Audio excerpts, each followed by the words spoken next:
আৰম্ভ কৰোঁ নেকি? সন্মানীয় সাংবাদিকসকল আৰু এই আজিৰ সাংবাদিক মেলত উপস্থিত থাকিব পৰা আমাৰ যৌথ সংগ্ৰাম সমিতিৰ সকলো মেম্বাৰ, অৰ্গেনাইজেশ্যনৰ নেতৃবৃন্দ, কৰ্মকৰ্তাসকল, বিষয়ববীয়াসকল, আপোনালোকে আটাই অৱগত ৰাভা হাছং অট'নমাছ কাউন্সিলৰ 2025 যি নিৰ্বাচন এপ্ৰিল মাহৰ 2 তাৰিখে অনুষ্ঠিত হ'ব। তাৰ কাৰণে ইতিমধ্যে বিভিন্ন ৰাজনৈতিক দলসমূহে ইয়াৰ কুচকাচ আৰম্ভ কৰিছে আৰু সেই একেই ধৰণে আমি যৌথ সংগ্ৰাম সমিতি আৰু ভাৰতীয় জনতা পাৰ্টিৰ লগত চিট বুজাবুজি হোৱাৰ সংক্ৰান্ত খবৰটো আপোনালোকে ইতিমধ্যে জানে। সেই সূত্ৰে ভাৰতীয় জনতা পাৰ্টিৰ পক্ষলৈকে 6টা সমষ্টি আছিল আৰু আমাৰ ৰাভা হাছং যৌথ সংগ্ৰাম সমিতিৰ পক্ষত 30টা সমষ্টি আছে। আৰু ইণ্ডিয়া বুলি কোৱাৰ লগে লগে ৰাভা হাছং অট'নমাছ কাউন্সিলখনত অসম গণ পৰিষদ দলৰো এটা ইয়াত অংশীদাৰিত্ব আছে। গতিকে বিভিন্ন আলোচনা আৰু বিভিন্ন দৃষ্টিভংগীৰ মাজত আমি এই কথাবোৰ আগত ৰাখি আমি ৰাভা হাছং যৌথ সংগ্ৰাম সমিতি তৰফৰ পৰা যদিও 30টা পৰিষদীয় সমষ্টিত আমি প্ৰতিদ্বন্দ্বিতা কৰাৰ কথা আছিল আৰু সেই 30টাৰ পৰা আমি এটা সমষ্টি অসম গণ পৰিষদ দললৈকে আমি তেখেতসকলক দিছোঁ, যাতে তেখেতসকলৰ প্ৰতিও এটা সন্মান, নেশ্যনেল ডেমক্ৰেটিক এলায়েন্সৰ যি বান্ধোন তাৰ ওপৰত দৃষ্টিভংগী ৰাখি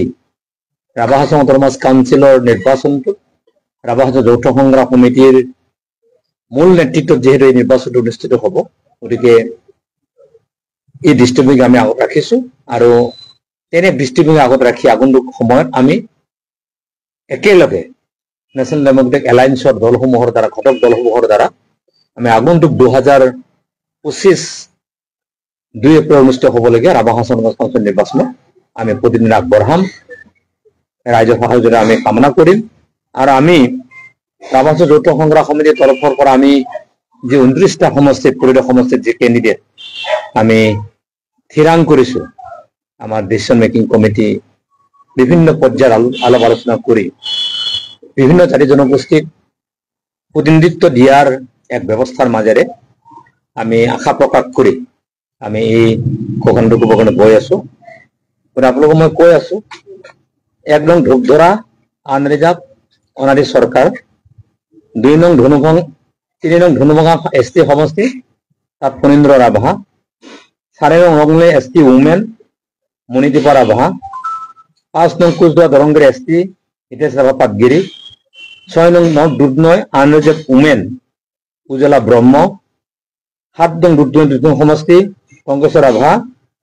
8 নং বান্দাৰচি ST সমষ্টিত ডিমানিঠা মাৰাক, 9 নং মাজাখালী সমষ্টিত প্ৰবোধ কলিতা, 10 নং চালপৰা সমষ্টিত অলকা ৰাভা, হাবৰাঘাট সমষ্টিত প্ৰতাপ ৰাভা, 12 নং ডিমানিখালী সমষ্টিত জীৱন ৰাভা, পূবজগৰ ST উমেনত ভোলাইবালা ৰাভা, 14 নং জিনাৰী ST সমষ্টিত দেৱান মুমিন, 16 নং দ্বাৰকা ST সমষ্টিত হৰিশ্চন্দ্ৰ ৰাভা, বৰ্ধমান কল্যাণপুৰৰ লেগেন ৰাভা, 18 নং দাৰিদ্ৰী সমষ্টিত জোনালী ৰাভা, দোদান সমষ্টিত দিবাকৰ ৰাভা,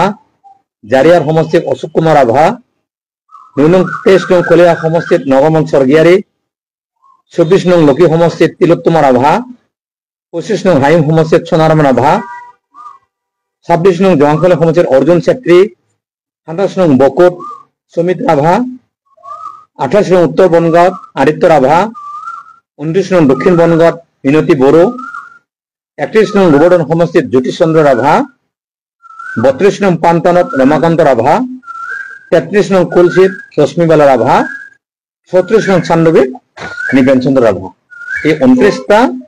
পৰিষদীয় সমষ্টিত ৰাভা হাছং যৌথ সংগ্ৰাম সমিতিৰ টেলিভিছনত চিম্বলত কণ্টেষ্ট কৰিব। কিন্তু 29টা বুলি ঠিক নহয়, আমি 36টা সমষ্টিতে আমি কণ্টেষ্টটো আমি কৰিম। তাত চিম্বল লৈ কথাটো নহয়, গোটেই 29, 6, 1 তেনেকে নহয়, বা 29, 5, 2 এনেকেও কথাটো নহয়। মুঠতে 36টা সমষ্টিত আমি একত্ৰিতভাৱে আমি নিৰ্বাচন প্ৰতিনিধিত্ব কৰিম আৰু যৌথ সংগ্ৰাম সমিতিৰ পৰা যি আমি প্ৰাৰ্থী মনোনীত আমি কৰিছোঁ সেইখিনি আপোনালোকৰ আগত ৰাভা হাছং অট'নমাছ কাউন্সিলৰ বাসিন্দাক জ্ঞাতাৰ্থে আমি প্ৰকাশ কৰিছো আৰু এই সিদ্ধান্ত ৰাভা হাছং অট'নমাছ কাউন্সিল আগন্তুক যি নিৰ্বাচন 2024 2 এপ্ৰিলত হ'ব তাত যৌথ সংগ্ৰহ সমিতিৰ ডিচিছন মেকিং কমিটিৰ লোৱা সিদ্ধান্ত আমি আপোনালোকক অৱগত কৰিম। স্যাৰ এই এজেপি আৰ বিজেপি কোন সমষ্টি বিচাৰ কৰিব? আমি বিজেপিক দিলো আমি জয়ৰাম কুছি সমষ্টি আপোনালোকে আটাই অৱগত। আগিয়া সমষ্টি আপোনালোকে গম পাব, গোৱালপাৰাত কথাকথি, কামৰূপত বন্দাপৰা, বামুণী গাঁও আৰু শিলপতা, অসম গণ পৰিষদৰ ৰাণী।